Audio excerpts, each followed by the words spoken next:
Boa noite, trabalhadores e trabalhadoras de Ouro Preto, da UFOP, do Sinasef, pessoal que está nos assistindo aí pelo Facebook do ASUFOP, pelas redes sociais do Sinasef, pelas outras redes sociais.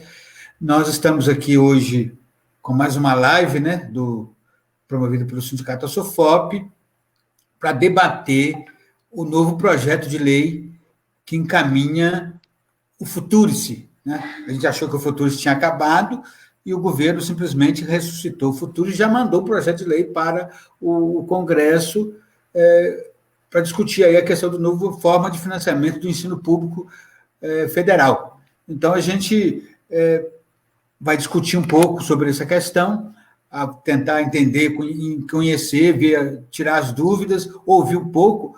Vai nos ajudar nessa conversa aqui o professor Daniel Neri, que é lá do IFMG, é também diretor do Sinasef, estudioso do assunto, vai conversar conosco sobre isso, vamos ouvir bastante, prestar bastante atenção, e no fim, quem quiser, quem tiver dúvidas, quem tiver fazer perguntas, é só encaminhar para a gente aí pelo Facebook, que a gente passa para o Daniel e ele responde. Estarão conosco participando dessa live o Felipe, nosso vice-presidente do sindicato, o Vinícius, que é o diretor de imprensa e divulgação também do Sindicato SUFOP, e vamos aí conversar. A princípio, nós vamos ouvir o Daniel, depois, mais no fim, Felipe e Vinícius também participam do bate-papo aí, colocam também as suas opiniões, suas visões, tá bom?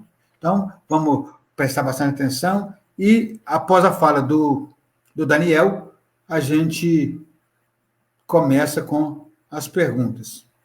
Daniel, não sei se caiu, e está aí, ainda está, né? Não estou vendo a Daniel. A internet tem dessas dificuldades, né? De repente cai. Não sei se ele... Acho que eu caí, acho que eu voltei. Voltou. Muito bem. Muito bem, Daniel. Então, vamos passar para você, vamos deixar de papo furado, vamos direto para o Daniel, e depois da fala dele, a gente vai para as perguntas, tá bom? Com você, Daniel. Tá, João Sérgio, obrigado, boa noite, pessoal, boa noite, turma da UFOP, pessoal todo da UFOP que está aí, pessoal do IFMG, galera que está nas redes sociais. Eu sou Daniel Nery, eu sou professor lá do IFMG, do Campus Ouro Preto, estou lá na direção do Sinasef, e, bom, agradeço muito o convite da UFOP para vir aqui trocar algumas ideias com vocês, porque desde o ano passado a gente tem falado muito do Futurice, a gente tem visto as tentativas do governo de tentar colocar esse projeto na mesa, de tentar levar como um projeto de lei para dentro do parlamento, e foi exatamente por força das mobilizações que aconteceram, principalmente ao longo do segundo semestre do ano passado, que esse projeto recuou. Mas, como disse o Sérgio, ele recuou, mas ele está aí, né? Recuou em 3 oportunidades e agora ele está finalmente colocado como projeto. Bom, aconteceram algumas mudanças em relação aos projetos anteriores e o projeto, aliás, como projetos de lei em geral, eles têm muitas minúcias, né? Eles têm muitos detalhes e eu, na verdade, fiz uma opção para a gente fazer uma discussão menos técnica e mais política.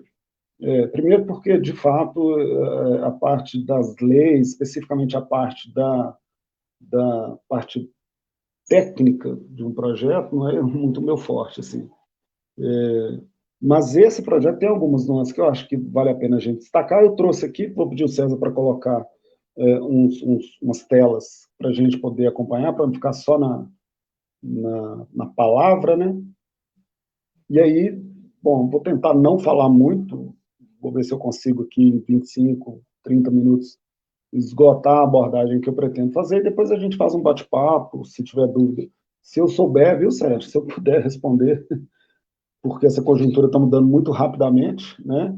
Ontem a gente teve o decreto, nem sei mais se é decreto ou portaria, olha só, da autorização definitiva para os cursos superiores funcionarem no modo remoto.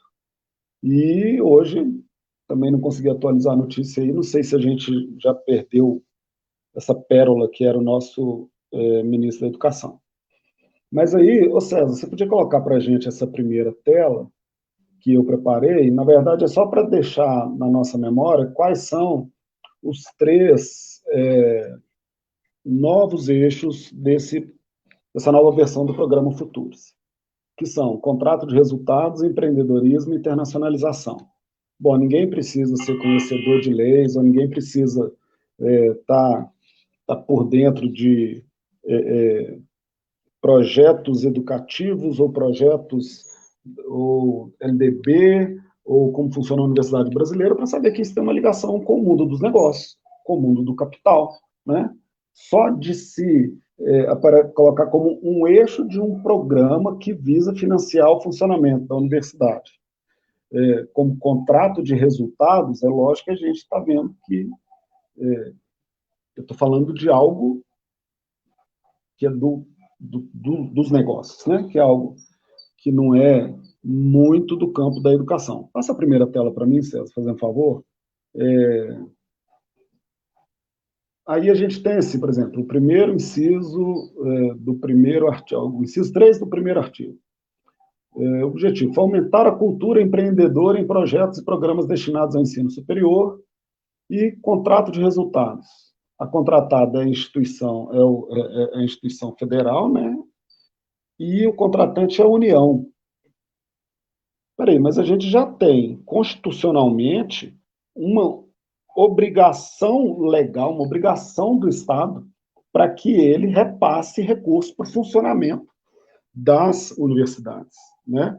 Eu vou falar mais de universidades aqui porque o governo tem na gaveta um outro programa que se chama Novos Caminhos, que é destinado ao ensino técnico tecnológico e que provavelmente será a versão do Futurice para os institutos federais. Mas está muito claro que as linhas serão muito, muito parecidas. Ou o Futurice vai se estender, quando for aprovado, para os institutos federais também, ou esse programa Novos Caminhos vai caminhar dentro da perspectiva um pouco mais do ensino técnico e com vias de se voltar ao ensino médio e tal, mas não acho que vai haver grande diferença. Mas, de todo modo, o fato da gente ter a União contratando uma universidade, isso já traz um estranhamento enorme, não é? A gente já vê aí essa faceta que é privatizante, que é capitalizante, mercadorizante, né? Essa questão da mercadorização da educação, ela vem junto com a mercadorização da saúde em um projeto de Estado mínimo, em um projeto de neoliberalismo. Fomentar a cultura empreendedora, esse negócio de cultura empreendedora é um negócio que a gente tinha que fazer assim, umas 10 lives separadas para poder discutir cuidadosamente o que isso implica, o que isso significa. O que significa a gente ter a propaganda da Globo, vamos ativar o empreendedorismo, né? O que significa a gente ter a uberização? O que significa eu transferir para o indivíduo a responsabilidade pelo seu sustento, pela busca do trabalho? Isso significa que o Estado, com todas as suas contradições do capitalismo, ele está abrindo mão, inclusive, de propiciar as condições mínimas de sobrevivência e de busca ao trabalho, de oferta ao trabalho. Bom, isso pode não ser uma coisa muito simples para mim, para a maioria, acredito, dos nossos ouvintes nesse momento, que cresceram numa cultura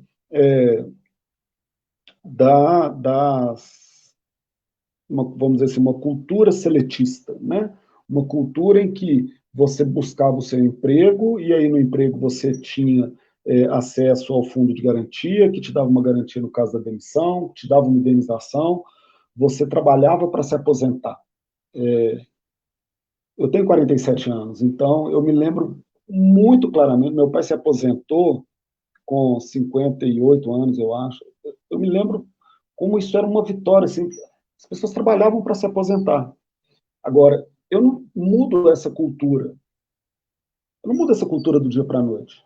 Então, quando aparece num projeto como esse, que você quer, por dentro da estrutura curricular das universidades, e aí, como eu disse, também dos institutos federais, e aí, no final, vou tentar comentar um pouquinho também da educação básica, fomentar a cultura empreendedora, que significa fomentar a cultura de que você não pode exigir do Estado são, como eu disse há alguns minutos, a gente está falando de aspectos técnicos, né? A gente está falando de artigo, a gente está falando dos itens que vão aparecer num projeto que muda a estrutura econômica de financiamento, de autonomia das universidades, mas tem imediatamente, note, quando eu estou falando do primeiro capítulo de um projeto, que ele fala, eu quero que as pessoas pensem como um empreendedor. Pensar como um empreendedor é o sujeito pensar como empresa, é o sujeito deixar de ser sujeito.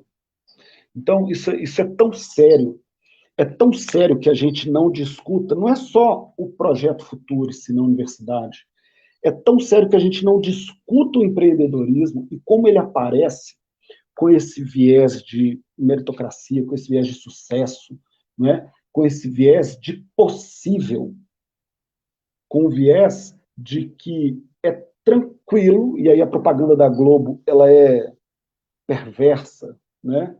Porque o capitalismo e a mídia ligada ao grande capital, ela está sempre, eles podem ter as disputas internas, mas eles estão sempre em busca de um grande objetivo.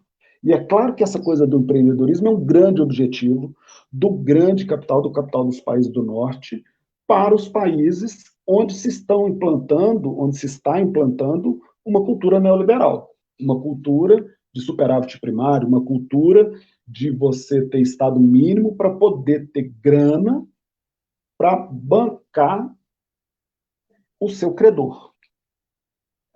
Bom, bancar o seu credor significa o Estado emite títulos da dívida e é claro que quem está no caixa, né, quem está com a chave do cofre, chama os amigos e fala, esses títulos aqui são bons.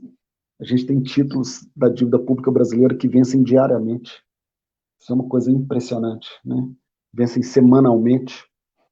E aí, bom, se o capitalismo quebra e o capitalismo vive dando as suas quebradas, né? Ele vive tendo as suas crises, que são crises estruturais do sistema capitalista, é preciso que alguém garanta o caixa. Se o grande negócio quebrar, eu vou cobrar de quem eu emprestei dinheiro. O endividamento dos Estados do Sul, dos países do Sul, né, do Sul global, da América Latina, da África, ele até diminuiu, se a gente comparar, por exemplo, com os anos 90. Mas a dívida pública brasileira ainda consome 40% do orçamento. Não o pagamento da dívida, pagamento de juros, rolagem da dívida, né, amortização e encargos. Então, assim, não é pouca coisa, não é pouca coisa eu ter uma propaganda de fomento à cultura empreendedora. Poucos minutos antes da gente começar aqui, eu estava procurando um documento, uma coisa assim que as pessoas, por exemplo, não conhecem, os professores não conhecem. Professores, não, estou falando assim, os estudiosos da educação brasileira, o pessoal da faculdade de educação, do curso de pedagogia, das licenciaturas. Não. Todo professor tinha que conhecer um negócio no Brasil que chama Todos pela Educação. Todo mundo que entra numa sala de aula e vai dar uma aula tinha que conhecer um negócio que chama Todos pela Educação. Porque esse Todos pela Educação está ensinando para as crianças na sala de aula, na verdade está ensinando para os professores, por meio dessa corporação gigante, é uma think tank gigante, cultura empreendedora. Eu peguei um documento aqui, ó, a gente pode ilustrar isso de tantas formas que tem um negócio. Eu peguei um documento do MEC, um documento da época do Temer ainda, que é um documento preliminar que se chama Educação Econômica e Empreendedorismo na Educação Pública, promovendo o protagonismo infanto-juvenil. Protagonismo infanto-juvenil significa protagonismo para quê? Todo mundo vai ser empresa individual e todas as empresas vão dar lucro, vão dar certo. Então, é uma grande construção ideológica que vem junto com um projeto, que é o projeto de financiamento, que é o projeto que vai mudar a autonomia econômica, vai mudar a autonomia financeira da universidade. Eu acho que as questões ideológicas, a gente tem que falar mais delas do que a gente tem falado, não só nas comunidades acadêmicas, da universidade, entre servidor público, entre técnico, entre docente, entre aluno, mas a gente tem que falar isso com as pessoas. Bom, deixa eu mudar de tela aqui, porque, como eu disse, essas questões são pesadas. Passa para a próxima aí, César, por favor. Vou pegar uma frase do Fabinho, que mandou um abraço para a turma toda aí, para vocês da SFOP, no texto que ele acabou de publicar. César, depois se você achar o site, aí você divulga aí. O Fábio é lá do Cefet, né? Tem uma ligação muito forte com os IFs, porque era da rede IF Sudeste de Minas até há poucos anos, há 2 anos, e Clarissa deve estar assistindo aí, a gente também é esposa dele, é professora lá do Departamento de Química, um abraço. Ele fala assim, os indicadores de resultado funcionarão como um torniquete financeiro e político sobre toda a vida institucional. Olha que frase bacana. Essa frase a gente devia botar lá na faixa, não é uma porta lá, não. Uma faixa lá na porta da universidade, né?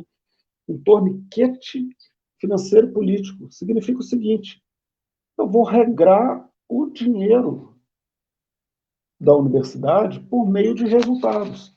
E olha como é que isso, com a frase de baixo, ênfase em pesquisa e desenvolvimento, inovação, produtos e serviços, internacionalização, por meio de convênios firmados com instituições internacionais.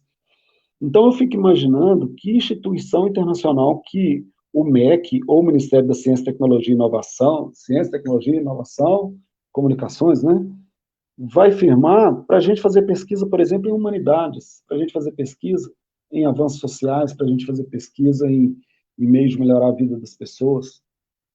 Então, assim, é tão perverso, é tão cuidadosamente desenhado, e aí uma das coisas que eu tenho falado muito nas conversas que a gente tem tido é como que, desde o Temer, a gente foi se acostumando com dois artifícios políticos desse novo modo de viver no Brasil, que é o balão de ensaio. Então, notem quantas vezes, só esse projeto é a 4ª versão, notem quantas vezes se soltou na mídia, se soltou nas redes sociais, se publicou a medida provisória e depois despublicou, quantas vezes eles colocaram verdadeiros trombolhos, né, artifícios legais bizarros para dizer que ia mudar a lei, ou que ia mudar o financiamento, ou que ia mudar um projeto, ou que ia cancelar um benefício, e depois eles voltavam atrás dependendo da nossa reação. Só que eles estão fazendo isso com tanta frequência que a gente está se cansando de reagir. Fora todas as dificuldades que a gente já encontra na mobilização da classe trabalhadora, no desestímulo, na demonização dos sindicatos. Quer dizer, são artifícios muito, muito bem pensados. E o outro trombolho, esse é mesmo um trambolho, são os bodes na sala. O próprio Futurice é um bode na sala. Ele vem como um projeto de lei com uma chance, eu diria, posso estar errado, hoje, pequena de passar no Congresso, porque o coronavírus enfraqueceu a base de apoio do Bolsonaro, né? Então, com a nossa resistência e as vitórias que a gente tem conseguido, eu acho que tem pouca chance de passar, mas a ideia fica. E aí vem um decreto, vem uma medida provisória, vem uma PEC, vem alguma coisa que a gente fala, mas nós barramos o Futurice. Então, assim, por exemplo, é claro que o Weintraub é um bode na sala, é óbvio que o Weintraub é um bode na sala, só que ele é um bode na sala com umas costas quentes muito largas, a ponto de não ter, como ministro da Educação, vergonha de falar os absurdos que ele falou enquanto ele foi ministro, né? Depois vocês me atualizam se ele ainda é, ou sei lá, que a desgraça, desculpa a palavra, aconteceu com ele. Mas, veja, quando o Ricardo Salles fala, gente, temos que aproveitar a pandemia para poder passar, ele chamou de normativas infralegais, né? Para passar abertura de licenciamento para garimpo na Amazônia. O tanto de medida que o Ministério do Meio Ambiente passou, algumas provocaram uma enorme reação e as outras por causa da tática do bode na sala. Então, assim, a gente tem que estudar o projeto. É claro que a gente tem que estudar o projeto. A gente tem que entender as ciladas, né? As ciladas que estão aí. Mas a gente tem que entender que tem um artifício maior, um plano, e é muito difícil dizer assim, as corporações, o grande capital, quem são elas? Quem são? É o Jorge Soros? É o Safra? Sabe? assim, mas que dá para ver, ainda que não haja pontas desamarradas, dá para ver que tem uma articulação. Passa para o próximo aí, César, por favor. Por exemplo, uma coisa que se manteve ao longo das 4 edições, né? Sempre há uma forma de você colocar a instituição como minoria num conselho gestor, né? Então, antes era com a organização social, eu tenho certeza que eles tiraram a organização social por causa do desastre que foi as OS no Rio de Janeiro, por exemplo, construindo 5, 6 hospitais de campanha que sequer vão entrar em uso, e 300, 350, 400 milhões de reais já foram desviados, sendo que as organizações sociais no Rio de Janeiro são um verdadeiro dreno de dinheiro. Eu li um estudo que, nos últimos 4 anos, as OS da saúde no Rio de Janeiro ficaram sem qualquer tipo de prestação de contas com 8 bilhões de reais. 8 bilhões de reais sem prestação de conta num serviço de saúde completamente precarizado, como é na cidade do Rio de Janeiro e na Grande Rio. Por exemplo, essa coisa que está aí na tela, aperfeiçoar a gestão patrimonial de universidades e institutos federais por meio de cessão de uso, concessão, comodato, fundos de investimento imobiliários, entre outros mecanismos. Isso dificilmente passa, isso viola gravemente a Constituição. Mas quando a gente imagina que isso pode passar, fundo de investimento imobiliário, basicamente, você receber por um aluguel, vamos dizer assim, sem você ter que comprar um imóvel, né? Você tem uma grana, você fala assim, já sei, vou viver de renda. Aí você compra um imóvel, um apartamento, uma casa e tal, e aluga. Então você vai viver daquela renda. O fundo imobiliário, você pega o dinheiro, não tem que comprar nada, você investe no fundo e paga a administração para a pessoa, com base em garantias imobiliárias, te remunerar. Cara, como é que a gente vai pôr os nossos prédios, os nossos terrenos em fundos imobiliários? Então, assim, a pessoa que defender dentro da nossa casa, nossos colegas, técnico, administrativo, docente, pessoa que defendeu o futuro, se a gente, de verdade, a gente não pode nem conversar. A gente tem que olhar para essa pessoa e falar, você tem que pedir exoneração, você tem que ir para o mercado financeiro, você não é o meu colega de trabalho. Porque é vergonhoso isso. Gestão patrimonial de universidades por meio de cessão de uso. Eu fico imaginando o que seria a Fundação Gorseck com a Vale conversando sobre cessão de uso, concessão, comodato, fundos de investimento imobiliário. Eu fico imaginando, assim, é aterrorizante. E está no papel, está para ser passado. É um grande projeto, não é um 3, 4 linhas, 3, 4 artigos. Por isso que eu acho que nem dá para. Por isso que eu selecionei alguns, né? Selecionei alguns itens mais cabulosos para a gente tentar entender como que os itens práticos, economicamente práticos, acabam dialogando com os itens ideológicos, vamos dizer assim. Passa para mim. Eu acho que esse vai ser o último. César? Oi?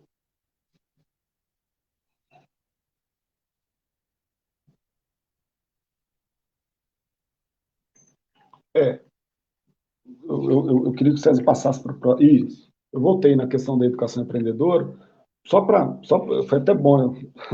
Não, é o anterior mesmo. É o número 5. Isso.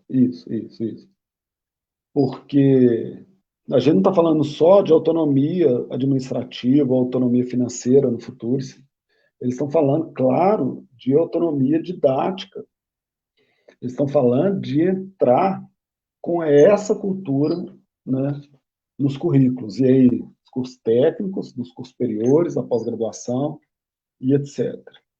Bom, aí, então vamos agora dar um break.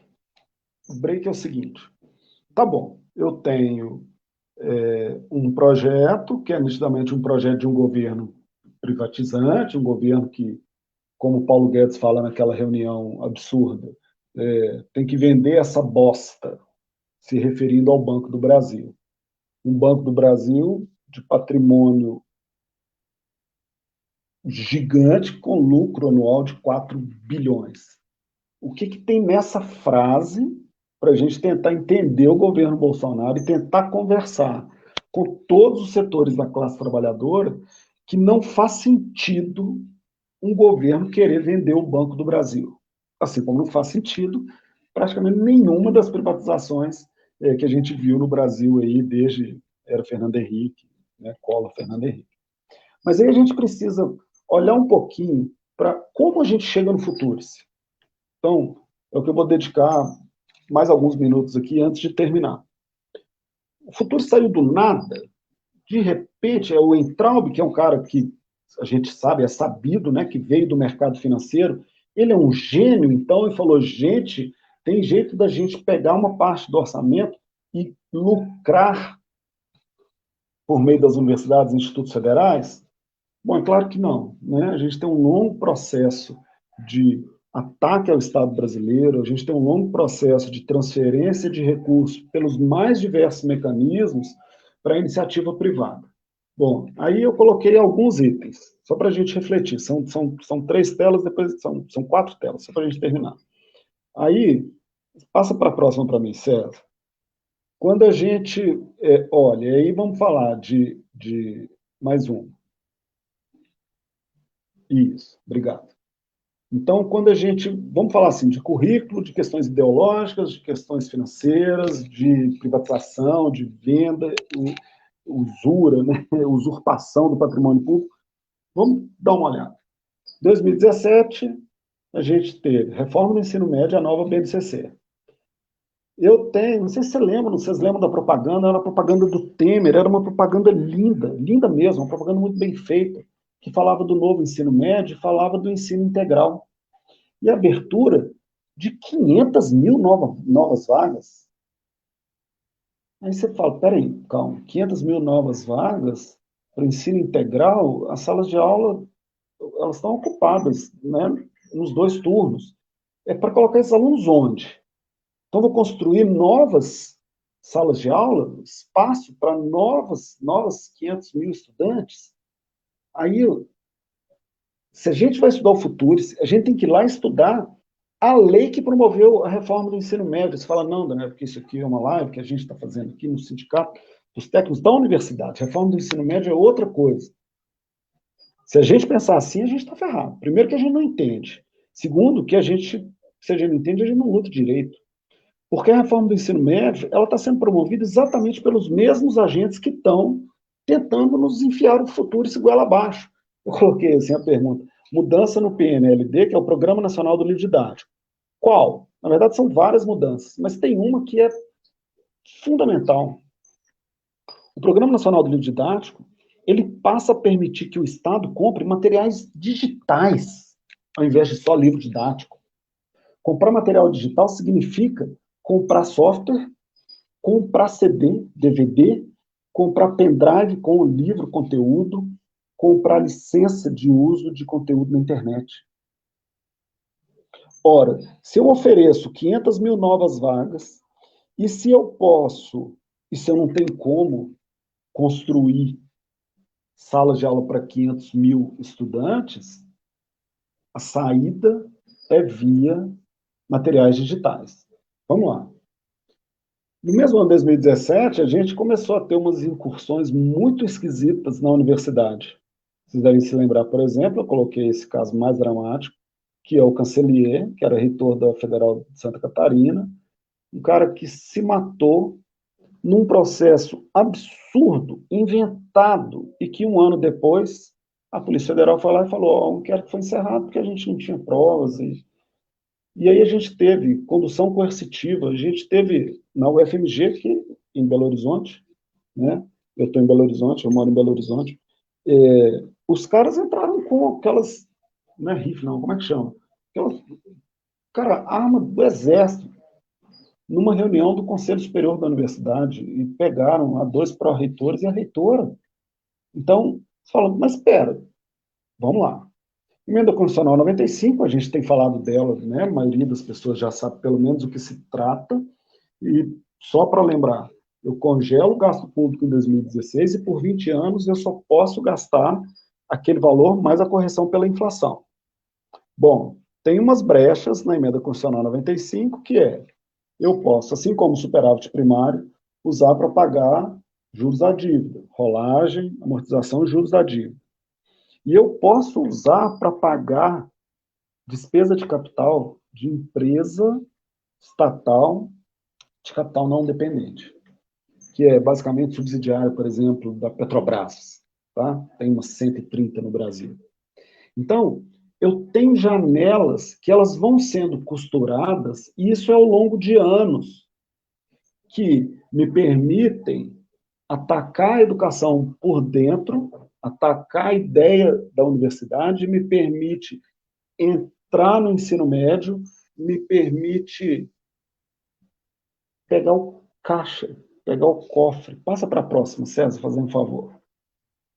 Aí, se a gente voltar um pouquinho no tempo, 2011, o FIES existia antes como crédito educativo, né? Quem é mais velho deve lembrar, e depois vem o FIES, mas em 2011 a gente tem um salto bruto no valor liberado pelo FIES, de 1,9 bilhões para 30 bilhões.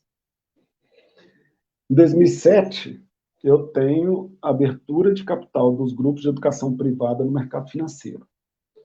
Em 2005, o ProUni já tinha liberado, em forma de renúncia fiscal e em forma de pagamento de bolsa, né, de pagamento para as instituições particulares oferecerem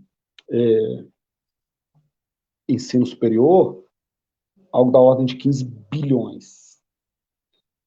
Em 1997, o Fernando Henrique libera para que as instituições de ensino superior privadas não sejam só filantrópicas. Então, eu só tinha, né, PUC, Fundação Educacional para isso, Fundação Educacional para aquilo, e de repente explodem os grupos educacionais.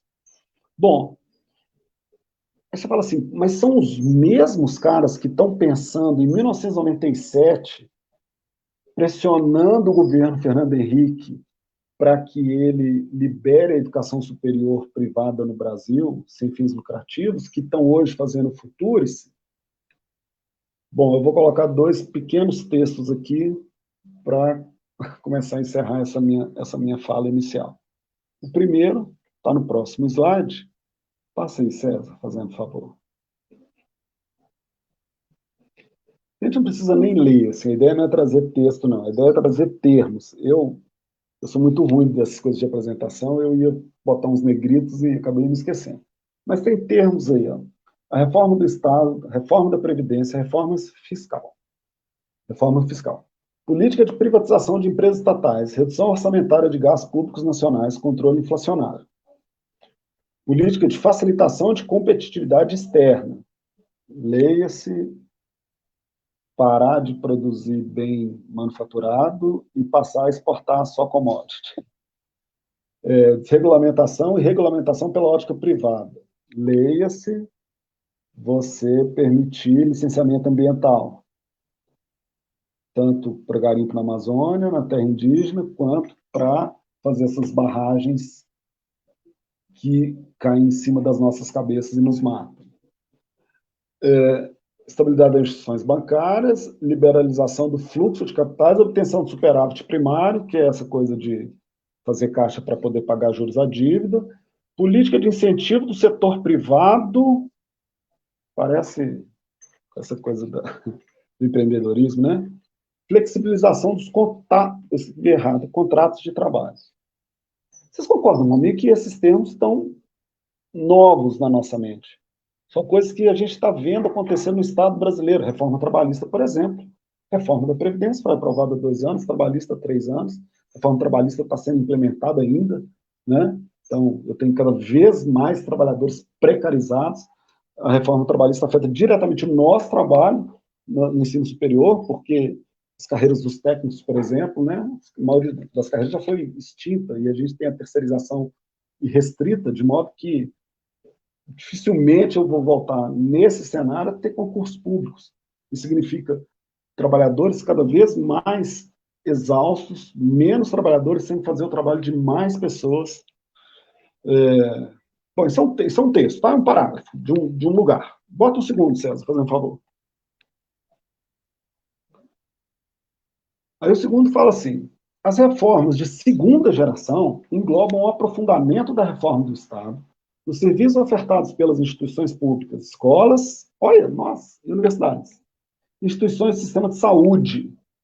Dentre as reformas de segunda geração, destacamos a implementação dos acordos assinados com a Organização Mundial do Comércio. Acabamos de ver o Bolsonaro, no ano passado, assinando acordos que são péssimos para o Brasil. A adoção de códigos e normas financeiras internacionais, combate à corrupção, olha, intensificação da flexibilização dos contratos de trabalho, intensificação da flexibilização. Já foi flexibilizado, e numa segunda geração eu reforço essa flexibilização. Construção de uma rede de segurança social e redução da pobreza. Bom, para terminar, esses dois últimos textos que eu coloquei, fala assim, é algum jornal do Brasil contando como que estão sendo implantadas as reformas dos últimos 2, 3 anos, sei lá, 48 meses, 36 meses. Não, esses são textos que saem de um negócio massa demais que aconteceu nos Estados Unidos, chamado Consenso de Washington, que é basicamente um encontro de grandes capitalistas mundiais olhando para os países que tinham grande dívida externa e pensando, a nossa capacidade de aumentar lucro no mundo desenvolvido está acabando. A gente precisa expandir os negócios. Mas a gente só consegue expandir os negócios se a gente impor aos estados que têm grande dívida pública um processo de adequação às nossas normas. Os caras estavam escrevendo isso em 1999. Os caras estão contando, perdão, em 1989. Os caras estão contando para a gente o que eles vão fazer com a gente. E fizeram. E estão fazendo. Está aí, ó, o projeto Futuris. Ao longo das 2 últimas décadas, o que aconteceu é que a gente ficou lutando contra a privatização da Vale. Fomos lá, tentamos de toda forma, perdemos. Lutamos contra a privatização da Petrobras. Eu lembro do Itamar falando que ia botar os tanques da PM para derrubar a barragem de Furnas. Vocês lembram disso? Para não privatizar Furnas, né? Fernando Henrique queria privatizar Furnas. As nossas lutas conseguiram barrar uma parte das privatizações, mas os caras eles estão com o pacote debaixo do braço. Eles olham para o terceiro mundo, eles olham para os países do sul global, eles olham para a América Latina, para a África e para a Índia, Bangladesh, eles olham para esse país e falam, a gente tem que expandir os nossos negócios lá, e isso precisa ser feito com a conivência das pessoas. Então eu preciso de pessoas que adorem o capitalismo para que elas não lutem contra isso. Bom, a cultura de adoração ao capitalismo também dá umas 10 lives. Cultura de adoração capitalista presente na fala de qualquer pessoa que você bater na rua, você fala, olha, o capitalismo está indo mal. A pessoa fala, mas é o único jeito. É ruim com o capitalismo, pior sem o capitalismo. Vocês viram o que aconteceu na Rússia? Nossa, Cuba, nota todo mundo passando fome e eles matam os viados. Né? Não, e a China? China. Então, a gente, ideologicamente, em termos de mídia, parece que é só o capitalismo. Quando eu olho para os currículos, eles estão colocando lá para as crianças. Eles estão colocando para os estudantes das universidades. Tem que ser empreendedor. O Uber é que é legal. Você não tem chefe, você não tem patrão. Você faz o seu horário. E as pessoas não conseguem sobreviver. As pessoas trabalham abaixo do valor mínimo para garantir a sua subsistência diária. Quero terminar dizendo que o projeto Futuris é muito mais do que um projeto de lei que tira a autonomia financeira, que tira a autonomia acadêmica, didática, pedagógica da universidade. O projeto Futuris é um ataque do capitalismo ao Brasil, como a gente tem visto ao longo do século XX. O capitalismo precisa expandir. E a gente precisa entender que ou a gente luta contra o sistema capitalista, ou a gente vai ficar vivendo de pequenas vitórias, que, na verdade, estão adiantando muito pouco. Se a gente pensar que a gente teve 2 décadas, por exemplo, de muita expansão, né, das universidades. Eu tive governos progressistas, os governos do PT, por exemplo, eles tiveram na mão a possibilidade de expandir a rede federal, por exemplo, notória com isso, né? Só que na hora que o trem engrossou, já em 2008, na crise dos bancos e o problema até esqueci o nome lá, das hipotecas dos Estados Unidos, o trem já começou a azedar aqui. Infelizmente, o Lula, não, fica tranquilo, que aqui vai ser uma marolinha. Marolinha foi lá e tirou a Dilma, tranquilamente, por dentro do Estado Democrático, por dentro do Congresso, filmando aquele show de horrores que foi aquele votação do impeachment. Com o STF, que hoje está aí a Globo, o STF está sendo... soltaram meia dúzia de pessoas, soltaram fogos de artifício no STF, o STF está sendo atacado, e o STF deixou passar um monte de barbaridades. Então, assim, ou a gente olha para o modo como o capital está entranhado, né? Ele está sufocando, ele está até aqui, e a gente continua achando que o capitalismo é a única saída, é a nossa única forma de atuação, e aí a gente precisa entender novas formas de luta, ou então a gente vai passar ainda muitas gerações só se contentando com pequenas vitórias. É isso, acabei falando muito mais do que eu queria falar meia hora, acabei falando 40, quase 40, mais de 40 minutos. E aí, mais uma vez, obrigado pela oportunidade. Se tiver perguntas, a gente tiver aí um debate, estou à disposição. Você falou muito, mas falou necessário, Daniel. Acho que deu uma visão bem clara dessa situação que a gente está vivendo aí, de ataque ao capitalismo sobre a riqueza brasileira, sobre o que a gente tem de riqueza. Não só a riqueza em termos de empresa, mas a riqueza, a cultura do povo brasileiro, a liberdade, enfim. Eles estão fazendo de tudo para subjugar consciências. Isso é uma situação muito complicada, muito difícil. E essa questão que você colocou, muda os currículos, a mentalidade das pessoas vai ser formada de uma forma diferente, a cultura vai ser diferente, ou igual antes você trabalhava para aposentar, agora a aposentadoria é uma coisa que, uma excrescência, um privilégio, uma coisa absurda. Então, assim, está mudando as consciências, eles estão investindo na questão fundamental, que é formar as consciências para essa questão do capitalismo. Então, é uma situação muito complicada. Mais um ataque dos muitos que nós temos sofrido, né?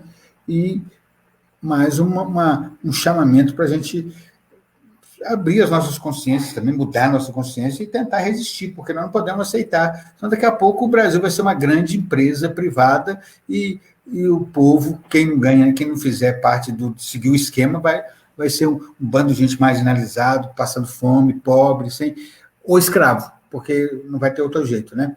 Mas é isso. Mais pobre, mais escravizado, mais escravizado que já somos, justamente. Vai piorar o que já temos hoje, né? Vai aprofundar a situação que a gente está vivendo hoje, com essa situação hoje. É tipo que a gente vê em ficção científica, em livros assim que falam do futuro, né? Mostrando grandes empresas dominando o mundo todo. Nós estamos caminhando para isso, né? A ficção está virando realidade, infelizmente. Né? Infelizmente. Grandes empresas que dominam o mundo inteiro e acabam as pessoas virando robôs, virando instrumento na mão dessas empresas para gerar lucro para alguns. Né? Então, é para isso que nós vamos.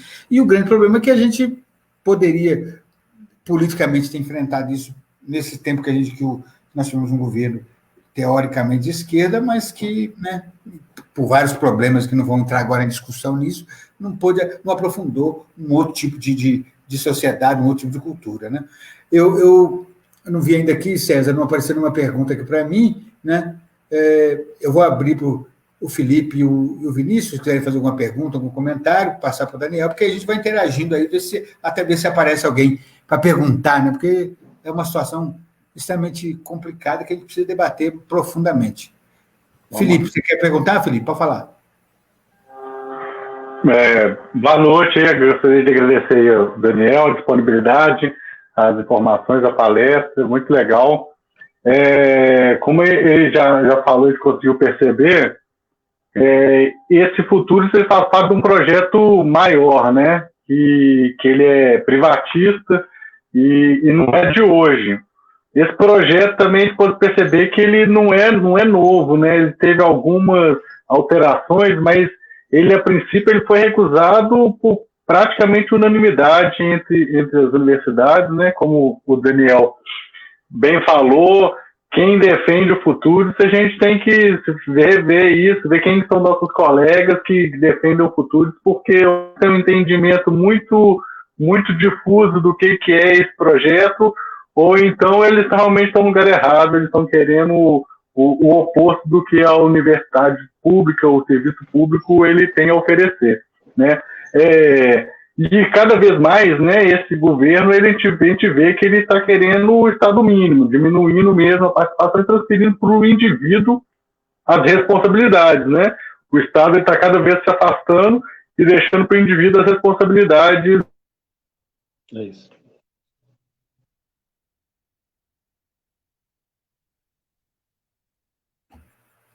Felipe congelou aí. Alguma vantagem? Cortou? Não, pode falar. Cortou um pouquinho. Eu queria saber com o Daniel se ele acha que tem alguma vantagem nessa adesão ao Futurice, né?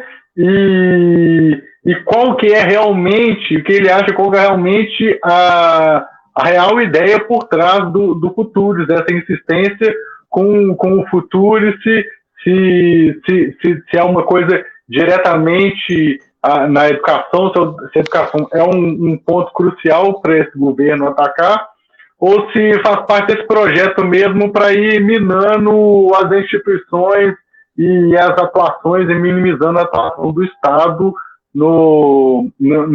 na vida social, né? Eu acho que a minha pergunta dialoga um pouco com a pergunta do Felipe. Aí eu queria fazer o que eu acho que dá para responder em bloco, de repente. Primeiro, dar boa noite para todo mundo, né? Boa noite para o Sérgio, para o Felipe, e principalmente para o Daniel. Agradecer por estar aqui conosco, porque realmente o Projeto Futurice é um tema muito nebuloso e nós percebemos que caso esse projeto prospere, né? Pode nos afetar bastante, não só nós que estamos na universidade, como a população como um todo, né, que, de certo modo, sempre cria algum vínculo com a universidade, com o ensino federal, né? A minha questão é a seguinte: um dos argumentos que o governo federal apresenta para justificar a implantação do Projeto Futurice é o de que esse projeto, por estabelecer uma parceria público-privada, pode beneficiar as universidades e os institutos federais, no sentido de que as instituições de ensino federais vão se tornar menos dependentes da lei orçamentária anual e vão ser menos afetadas pelas medidas de contingenciamento que, de tempos em tempos, nós temos que enfrentar. A gente sabe que essas medidas de contingenciamento, elas realmente são aplicadas a contragosto. Nós sempre entendemos que devemos buscar alternativas às medidas de contingenciamento, mas, à revelia da vontade popular, as medidas de contingenciamento são aplicadas.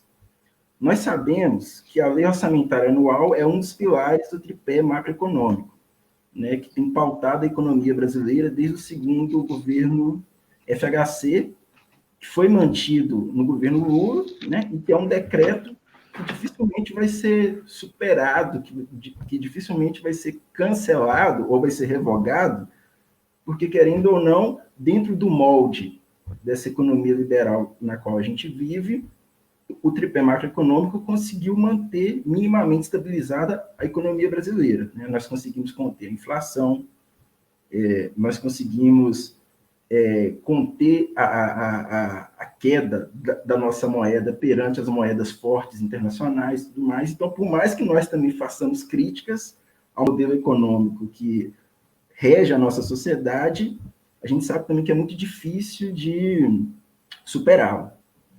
Está claro para mim, acho que está claro para quase todo mundo, que o projeto Futurice não nos atende. O projeto Futurice vai muito mais atrapalhar do que nos beneficiar.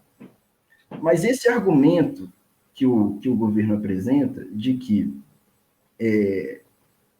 talvez uma parceria público-privada pode nos libertar da angústia que nós enfrentamos todos os anos, quando a lei orçamentária anual é votada, e a lei orçamentária anual nunca contempla as nossas necessidades, o percentual de recursos que é destinado às universidades e aos institutos é sempre inferior àquilo que nós precisamos, e também, levando em conta as medidas de contingenciamento que são sempre aplicadas nos momentos de crise, e levando em conta que nós estamos em crise e que a crise vai aumentar, eu queria saber do Daniel Neri, dialogando um pouco com a pergunta do Felipe, nós, ao rechaçarmos o projeto Futurice, será que nós podemos também pensar num projeto alternativo que amplie a parceria público-privada nas universidades e nos institutos, desde que tais parcerias sejam benéficas a nós, sejam benéficas à população e que sejam pautadas a partir da nossa vontade, de nós que estamos na universidade, de nós que estamos nos institutos? Essa que é a minha pergunta. Massa demais as perguntas. Elas dialogaram bastante mesmo. Então, vou tentar juntar aqui primeiro essa parte mais prática, com depois essa análise mais global, principalmente estava na pergunta do Felipe. Bom, primeiro, Vinícius, quando você fala assim, é possível a gente pensar em parcerias e tal, eu diria que e elas já existem, elas estão no modelo da Universidade Brasileira, né? Quando a gente olha para o tripé pesquisa, ensino e extensão, ele contempla esse tipo de parceria. Aí eu vou perguntar e responder. Mas a pergunta é muito boa. Por que acontece pouco?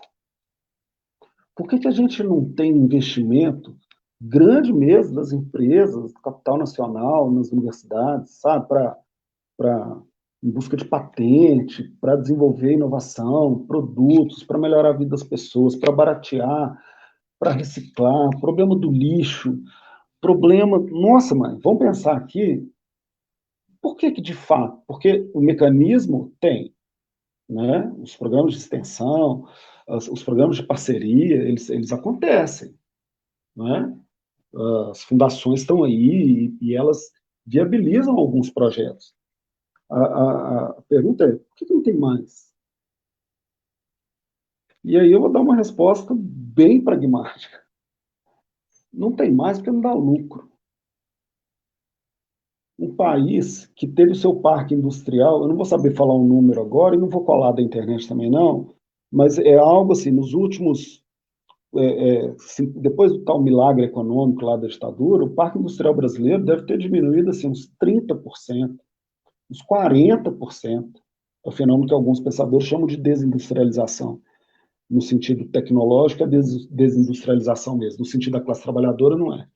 Né? Assim, mas a questão é, por que está desindustrializando? Porque exatamente essa mudança neoliberal, ela faz com que um país rico em minerais, um país rico em commodities, com grande extensão territorial de terras cultiváveis, ele vire exportador de soja, exportador de laranja, exportador de milho, de minério, e aí não tem empresa que vai investir em desenvolvimento de tecnologia aqui mesmo, não Não é o Futurice que vai fazer a Vale olhar para o FOP e falar, vamos agora investir em tudo que é tipo de tecnologia para a gente poder reciclar essa porqueira dessa lama que a gente está matando as pessoas em Barra Longa. Matando as pessoas. Estão matando as pessoas em Barra Longa. Sabe por quê? Porque eles pegaram os bloquetes feitos com a lama e pavimentaram as ruas que foram derrubadas. Sabe por que a Vale não investe? Porque ela não quer, porque não dá lucro. Isso é uma ótica do lucro máximo do capitalismo. Então, eu acho que a gente pode buscar os modelos, mas eles já existem. Eles só não entram em operação porque o capitalista brasileiro é uma burguesia subordinada ao capital internacional e ela não investe. Vocês entendem? Vou dar um exemplo dessa semana. IFMG Campus Piuí. Campus Piuí é um campus avançado. Sem mentira nenhuma. É o prédio... Cara, é uma escola, assim. Pensa num prédio da escola municipal de Bahia, é o Campus Piuí. Campus pequenininho, uma cidade pequena, cidade do interior, Piuí, lá naquela região oeste de Minas. Nossos colegas desenvolveram um respirador e estão patenteando um respirador de baixo custo.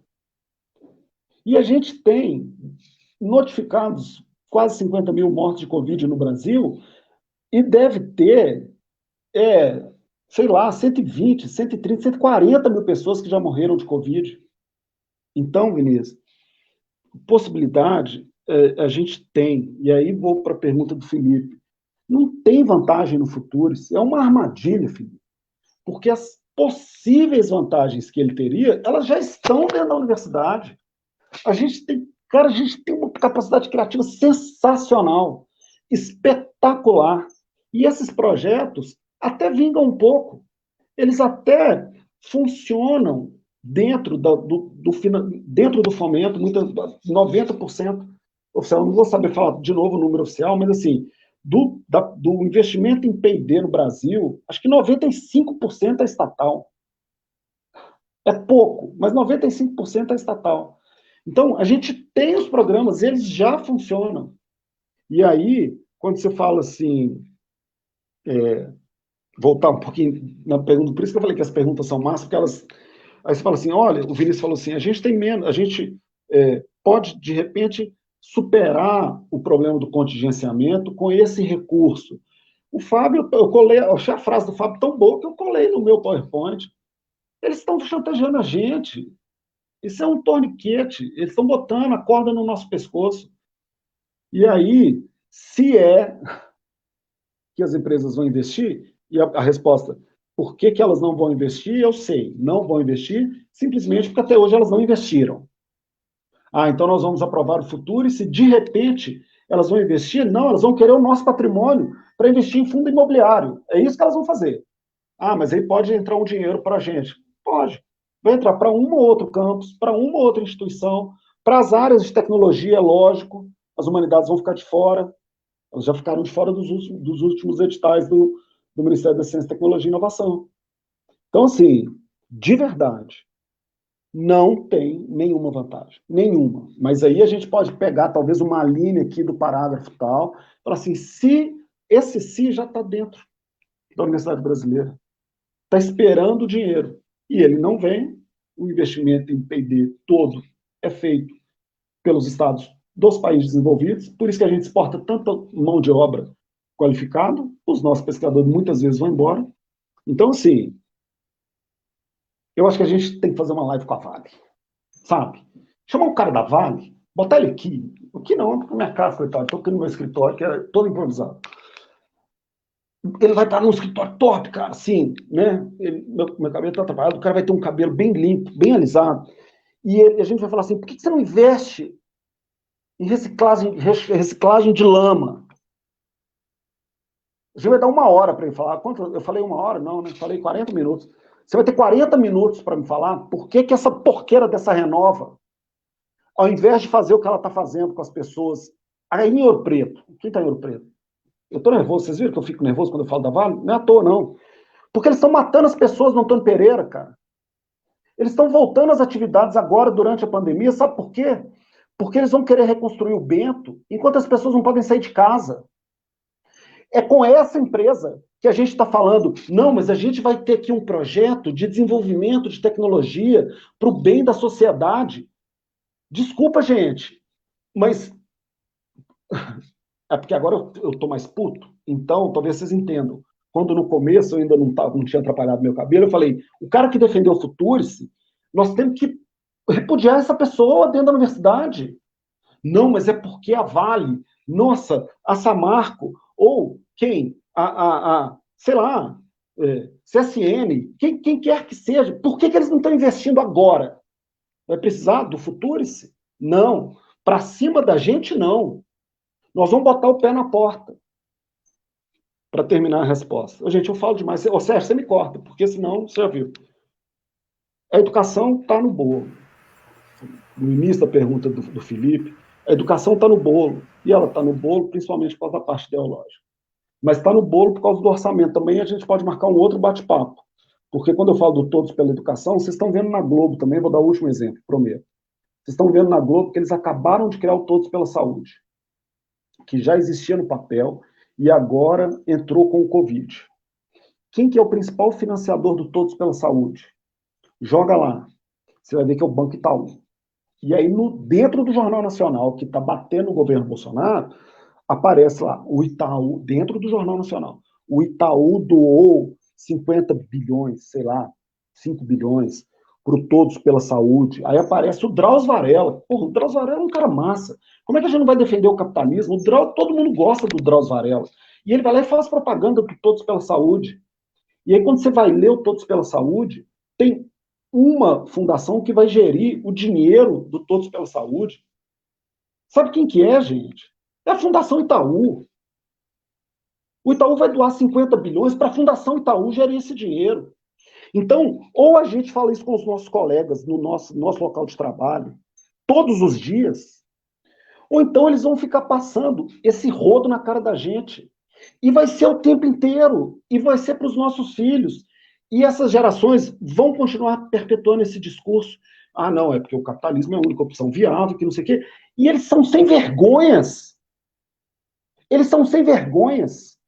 E a gente continua, infelizmente, sendo obrigado a engolir.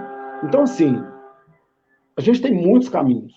Eu vou aproveitar e encerrar, tá, Sérgio? Porque eu estou vendo aqui a hora, 19h35. A gente tem muitos caminhos para a luta. Esses caminhos vão desde a rua, que a gente está sendo obrigado a ir para a rua no meio da pandemia. Eles vão pelas redes sociais por um caminho que ainda é completamente obscuro, porque a direita e a extrema-direita consegue dar recados esdrúxulos em 15 segundos e a gente precisa de lives de 1 hora para tentar falar quase o mínimo, quase o óbvio. Então é foda. Aí a gente ouve dos nossos companheiros assim, companheiros que eu estou falando, companheiro do sindicato, de trabalho, colegas de trabalho, todo mundo. Ah, mas ninguém lê mais nada hoje, ninguém lê texto. Ah, vídeo de mais de 5 minutos, nossa senhora, Deus me livre. Ah, ninguém ouve. Então, assim, nós temos um desafio gigante. Só que esse desafio é do tamanho da pernada que eles estão dando na gente. Com esses discursos, que eu diria que são muito bem construídos, mas eles são toscos, porque a cortina é fininha. É fininha, sim. É muito legal. Eu quero perguntar para o cara da... Vocês vão me chamar. Eu vou perguntar, por que vocês não estão investindo em reciclagem da lama agora, hoje, nesse momento? Aí a gente vai usar essa resposta para defender o futuro. Beleza? Bom, se tiver mais alguma pergunta, eu estou à disposição. Só estou falando que eu estou encerrando porque eu falo demais. Eu tenho porque, pô, tem uma camada assim, Vocês desculpa, gente. Eu tenho mais uma pergunta. Eu posso também aí? Faça aí, Felipe. Eu posso fazer a pergunta? Vamos lá. Eu estou aí. Pode fazer isso. Fica à vontade. Faço depois de você. Faça, Felipe. Dialogando com a pergunta que foi feita aqui no site, foi uma sugestão. O Fabiano ele falou da questão da crítica e de sugestão de uma alternativa ao Futurice, né? Um dos discursos do governo que eu considero que que é uma falácia clara, é que o futuro ele aumentaria a autonomia universitária, o que a gente sabe que não é uma verdade, porque, na verdade, os investimentos vão ser onde tiver retorno, e muitas vezes as áreas de humanas que não têm um retorno imediato, eles vão ser prejudicados, então a universidade não vai ter muito o que escolher, né? Várias universidades, pelo que eu apurei e pude verificar, reclamaram que a questão do futuro, se ele não era necessário, que o que era necessário mesmo seria uma readequação das normas vigentes da universidade que pudesse flexibilizar para que a universidade pudesse ter mais autonomia para captar recursos de onde ela achasse interessante. Eu queria saber se você acha que isso poderia ser uma alternativa a esse projeto Futuros para a gente poder sobrepor esse projeto e tirar ele de uma vez de pauta, apresentando um outro projeto que fosse mais do interesse das universidades e mais ligado a quem está aqui, para que conhece realmente o que precisa ser feito, não uma imposição do MEC, que a gente sabe muito bem que está mais para desestruturar as universidades do que para dar mais autonomia a elas, né? Beleza. Posso completar também? Vamos lá. Então, achei bem legal isso aí, cara, que você falou, que já existem, né, as parcerias público-privadas. E a gente tem que se perguntar, se essas parcerias público-privadas já existem, por que há necessidade por parte do governo de lançar um projeto para ampliá-las? Eu acho, quando você pergunta por que as empresas não investem, sim, falta uma percepção de que tais investimentos podem ser rentáveis também para as empresas e tem também uma relevância social que as empresas têm que cumprir. Então, eu só vejo desvantagem no Futuros, mas eu também reconheço que vamos continuar vivendo esse drama do pouco investimento público nas universidades federais e nos institutos federais. Eu acho que a proposta do Futuros, ela só trouxe desvantagem, mas se a gente pudesse falar numa vantagem, ela nos trouxe a possibilidade de fazer uma reflexão acerca justamente do porquê que nós ainda não experienciamos essa ampliação das parcerias público-privadas. Eu acho que falta uma regulamentação que nos seja vantajosa. Então, a proposta do projeto Futuros, ela talvez a gente possa retirar um ganho dessa nossa campanha contra o projeto, que é justamente de apresentar um contraprojeto, apresentar uma contrapartida, porque nós vamos ter muitos problemas se continuarmos a depender apenas do investimento público. Ou nós tentemos ampliar o percentual de investimento público, o que parece que está difícil, né, dada a última PEC, dada toda a conjuntura que nos cerca, ou a gente aproveita essa oportunidade aí, nessa campanha que nós estamos fazendo ferrenhamente contra o projeto Futuros, para tentar apresentar um contra-projeto. E é isso. Beleza. Bom, então, vou responder na ordem agora, não vou inverter, não. Quem defende, Felipe, quem defende o Futuros e vem com o negócio de autonomia para cima de mim, assim, sério, agora eu estou mais calmo, tá? Passou o escândalo. Bom, primeiro que já está lá no projeto que o conselho gestor é MEC, Ministério da Ciência e Tecnologia e a instituição. Então, já saímos perdendo. Nesse governo, vem falar de autonomia, cara, eles tentaram 2 vezes medida provisória para acabar com as eleições de reitor, diretor de campus dos institutos federais. Tentou de dezembro, que era, acho que a 949, 914, 941, caiu. Ela caiu, caducou. Agora tentaram essa semana passada, o Supremo foi lá e derrubou. Esses caras estão tentando acabar com a autonomia. Então, assim, não, mas o futuro isso vai dar autonomia. Sério, sério, assim, sem ser irônico e tal. Não. Não, porque o governo quer acabar com a eleição, quer acabar com o Conselho Universitário, quer acabar com o Consulp, quer acabar com tudo. Ele está falando isso com a gente. Ah, não, mas o projeto vai aumentar a autonomia. Uai, cara pálida, não estou entendendo. Então, não. Nós temos o interventor no Cefet. Eu não sei se tem universidade com interventor, não estou me lembrando aqui, mas o Cefet está sob intervenção.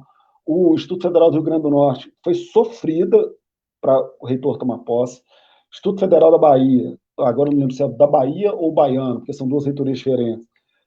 O interventor ficou lá, um cara do Exército, inclusive, não sei se é general, ficou lá um ano, cara, na reitoria, sambando lá, não sabia nem onde que ele estava, entendeu? Porque não quiseram dar posse para a reitora eleita, que é uma mulher negra. Então, assim, não vão, né? Aí, quando você fala da flexibilização, e aí o Vinícius fala assim, eu acho que a gente tem que arrumar maneiras de contornar o gargalo do investimento público. Eu também acho que a gente tem. Só que eu acho que a gente tem que lutar para derrubar a PEC. A gente tem que lutar pela auditoria da dívida pública. Aí você fala assim, Daniel, mas aí não vai dar. Não, se não vai dar, então, bicho, barba de molho, porque de verdade, não é lutar assim. Aí a gente aí algumas pontas começam a se amarrar. Quando eu tenho o neoliberalismo avançando sobre os estados pobres, principalmente sobre os estados que são fornecedores de commodities. Não interessa a quem está controlando, esses caras controlam as eleições. Né? E eu não estou falando assim, teoria da conspiração, mas não, o nosso parlamento tem 10% de mulheres e nós temos mais mulheres do que homens no Brasil. Nosso parlamento tem 5% de negros e negras, e os negros são metade. Então, eles controlam a mente. Eu nem estou falando de financiamento de campanha, que nas últimas eleições já não foi possível, mas que nas eleições de 2014, a Vale, eu adoro falar da Vale quando eu estou em Ouro Preto, falando para Ouro Preto, a Vale, ela bancou a campanha a presidente de todos os partidos, cara. De todo mundo, do Aécio, da Dilma, e da Marina, e do Meirelles, chama o Meirelles, vocês lembram da campanha? Esses caras bancam todo mundo. Então, assim, tem a força do capitalismo sobre o Estado não é uma coisa que a gente consegue pegar, mas ela está aí, ela está posta. Então, a gente fez pressão na rua o ano passado, a gente conseguiu reverter o contingenciamento. E ele era grave, e ele ferrou com muito projeto. E eu me lembro, por exemplo, no IFMG, da galera do setor de projetos lá, trabalhando até meia-noite da última virada antes do Réveillon, para poder fechar o último pregão lá, o último, não lembro, não sei direito, eu sei porque eu sou para poder gastar o dinheiro. Então o cara contingencia e depois libera e fala, não, tudo que foi prometido foi liberado. Ele fala que ele cumpriu a LDO e ferrou com um monte de projeto, um monte de aluno ficou sem bolsa. Então, assim, eu acho que é chantagem, viu, Vinícius? De verdade. É chantagem barata. Essa coisa do caixa, por isso que eu falo, a cortina é fininha. Eu só uso essa expressão, tenho falado isso direto. Eles botam uma cortina de fumaça, mas é uma cortina de fumaça, é só porque a gente já foi domesticado, convencido, a gente foi dobrado, tá? Ao longo de anos da indústria cultural capitalista, que fala que só o capitalismo é que tem jeito, de cinema norte-americano, as novelas da Globo, etc. Por que é fininha? Porque tem no Google, você bota no Google assim, reservas nacionais. Aí aparece quanto que tem de dinheiro no caixa do Banco Central. Aí tem lá 4 trilhões tem de dinheiro, de reserva, para a gente manter a economia estável. Aí o Paulo Guedes é um cara todo pá, né? Ele fala assim, opa, emergencial. A primeira medida dele foi liberar dinheiro para os bancos. Aí foi lá e liberou em forma de crédito, em forma de título da dívida, em forma de papel moeda, de moeda estrangeira, 1,2 tri. A condição era para os caras emprestarem dinheiro para os pequenos e médios empresários, porque o auxílio emergencial só viria para quem tivesse lá no cadastro único, desempregado, etc., do Bolsa Família, Parará e tal. O que aconteceu? Os bancos falaram, Paulo Guedes, meu amigo, prestar nem um centavo, continuaram mantendo as mesmas exigências de garantia.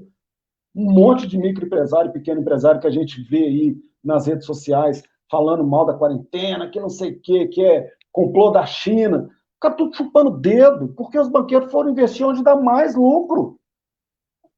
Então, assim, dinheiro tem. Dinheiro tinha para, no primeiro dia da pandemia de quarentena, botar, faz a conta de 100 milhões de pessoas para receber o auxílio, mantém os R$600. Mantém os R$600, dá 60 bi, cara. 60 bi por 3 meses dá 180 bi. 180 bi é 10% mais 5%. Então é 15% do que eles soltaram na mão dos bancos, na lata. Então não tem falta de dinheiro. Tem um discurso fajuto de que precisa do Estado mínimo, que precisa do tal. Por isso que eu estou falando, a gente precisa de várias lives. Inclusive, tem assuntos que, para aprofundar, eu nem sirvo, assim, eu digo de verdade, porque é muita coisa para estudar, muita coisa para a gente botar na cachola. O tal do superávit primário. Tem anos que a gente ouve isso, a tal, o tripé macroeconômico que você falou, isso é discurso do capital que quer impor Estado mínimo. Aí você fala, precisamos de superávit primário. Superávit primário, cara, se eu estou gastando dinheiro para as pessoas ficarem vivas com saúde, eu não posso colocar isso como gasto. Você entende? Então tem, sabe, toda essa narrativa que a gente tem que lutar contra, e a gente tem que lutar, bom, aí voltamos pelos caminhos que a gente tiver, e é uma luta de todo dia, toda hora. Nós tínhamos que investir muito nessas conversas nossas para ampliar, porque tanta coisa que você falou aí que daria para a gente fazer debates assim de um por semana, porque tantas questões foram colocadas, não só a questão do futuro em si, mas tanta a questão econômica, esse dinheiro que o governo tem, a questão do capitalismo, enfim, tantas questões foram levantadas aqui que a gente teria que ficar aqui, esse debate de hoje, durar até lá para meia-noite, e a gente fazer uns debates, um por dia, para a gente chegar. O que precisa, de fato, é que as pessoas começarem a buscar, a ver essas informações. Não ficar só assistindo Globo, não ficar só vendo essa mídia tradicional, que não coloca essas coisas claras. Né? Por exemplo, essa questão da Fundação Itaú aí, foi bom você falar, porque muita gente vê lá que o Itaú doou 50 milhões, mas não fala que doou para ele mesmo, que ele mesmo vai gerir o dinheiro. Ninguém sabe disso. Então, é importante a gente estar fazendo essas lives, essas conversas, e, inclusive, quando a gente voltar ao normal, né, acabar com o isolamento social, fazer mais debates, tanto na universidade, quanto lá no IF, com outras, abrir isso para outras pessoas, para que todo mundo tenha consciência disso, porque só isso que vai mudar, criar na cabeça das pessoas a condição de luta. Nós precisamos lutar para poder nos mantermos humanos, porque o que vai vir por aí vai nos desumanizar, né? É o que a gente vê, é o que o capital pretende, né? E esse negócio assim, mas que projeto alternativo vocês têm para combater o futuro? Não precisa de projeto alternativo, que já tem hoje, você disse aí, o que já tem hoje já é bom, já é suficiente. A universidade, como ela é hoje, já está ótima, né? Não precisa de futuro para melhorar, não precisa de ter um projeto alternativo. Bom, mas enfim, essa questão, Daniel, eu tenho certeza que o Felipe e o Vinícius teriam outras questões para colocar, mas a gente também não pode ficar tempo demais, porque é igual o pessoal fala, né? Para alguém ver 15 minutos de live, já é muito. Se fosse um Luan Santana cantando, ele ficava até 3 horas, né? Aí, sucesso. Mas nós não somos Luan Santana, nem sou bom de música, nem gosto desse tipo de música, mas, enfim, eu queria agradecer, Daniel, muito a sua fala, agradecer o Felipe, agradecer o Vinícius pelas colaborações. Então, você viu que eu nem fiz pergunta, que eles já fizeram, já colocaram bem claras as questões. E passar para você fazer as considerações finais e ficar aí o convite para outras lives que nós vamos ter que fazer aí durante esse período de pandemia e depois para a gente fazer debates presenciais também, né? E também, antes de você fazer a sua consideração, já chamar a atenção das pessoas que nós estamos assistindo, nós vamos ter que ir para a rua, gente. Não vai ter outro jeito, não. Nós nos recolhemos para o isolamento social e a direita está na rua. Nós vamos ter que pensar numa forma de ir para a rua sem causar risco à nossa saúde para poder enfrentar toda essa situação que nós estamos vivendo. Eu vou passar para você, Daniel, para suas considerações e desde já agradeço a sua participação, sua contribuição para essa esse momento de conscientização do nosso povo aí. Obrigado, Sérgio. Não, eu acho que é isso mesmo, a gente vai ter que ir para a rua, os movimentos já estão acontecendo, inclusive, numa luta antirracista, antifascista, e elas são muito importantes, porque esse é outro acirramento que acontece nesse Estado neoliberal, né? Obrigado, Vinícius, Felipe, pela participação, pelas perguntas. Pô, vocês combinaram direitinho, cara, porque as perguntas, assim, foi massa demais da conta, entendeu? E eu acho que é isso, a gente tem que debater, tem que conversar. Eu acho que a gente tem um desafio nos nossos sindicatos, que é conversar com o restante da classe trabalhadora, além de conversar com a categoria, sabe? Porque, por exemplo, a internet é um mecanismo que hoje a gente não sabe usar direito, né? Molecada dos distritos, das favelas. O pessoal está na internet, mas quem que está acessando essa galera? Acho que a gente tem que conversar sobre isso entre a gente, tem que fazer 1000 experiências e, bom, seguir firme na luta. É só o que nos resta. Obrigado pela oportunidade. Nos apropriar mais dessa ferramenta da internet para poder fazer também, disseminar o que a gente pensa, né? E foi bom, Felipe e o Vinícius, aí, as coisas que eles colocaram, para as pessoas que estão assistindo falar assim, nós só temos discurso contra, nós pensamos também, né? Nós de esquerda pensamos, não só são contra, discurso raivoso, nós pensamos também. Muito bom a pergunta dos dois. E, mais uma vez, Daniel, muito obrigado. Nós contamos sempre com a sua Estamos à disposição. Apoio aí, e assim, o que a gente puder também contribuir aí caminhar junto, né, o Sinasef, a SUFOP, nessa luta aí em defesa do serviço público, da educação pública, da saúde pública, nós vamos continuar caminhando juntos. Felipe, Vinícius, obrigado, vocês participaram, obrigado aí pela participação de vocês, e a gente até, vou combinar aí mais uma próxima live, logo, para a gente mais assuntos para a gente debater, mais coisas para a gente buscar consideração. Obrigado a todos, obrigado ao pessoal que participou aí, que esteve conosco. Divulguem aí, compartilhem essa live para as outras pessoas, porque isso é importante, o que foi falado aqui para a formação da consciência do povo brasileiro. Obrigado, gente. Boa noite para todo mundo. Boa noite. Obrigado, um abraço. Valeu, boa noite.